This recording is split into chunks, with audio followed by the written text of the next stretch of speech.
Un'intuizione o forse la determinazione a non arrendersi, così è stato salvato il signor Flavio Marcato. Il 3 febbraio si sente male durante la cena dopo aver fatto la sua passeggiata serale. Un dolore al collo e la corsa all'ospedale Pietro Cosma di Campo San Piero. Qui l'infermiere Roberto Moretto intuisce immediatamente che l'uomo ha bisogno di aiuto e chiama il dottor Stefano Vido.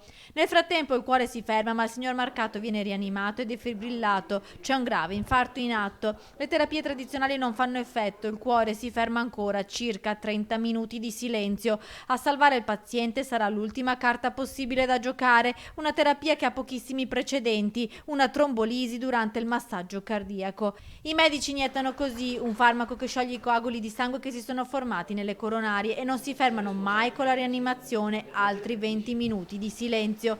Finalmente sul monitor riappaiono ritmo e suono, il cuore è tornato a battere. I medici possono fare così una coronografia di salvataggio. Flavio, trasportato in rianimazione, si sveglia il giorno seguente, nessun danno neurologico. A distanza di un mese dall'arresto cardiaco è tornato a lavorare tutti i giorni e a passeggiare tutte le sere.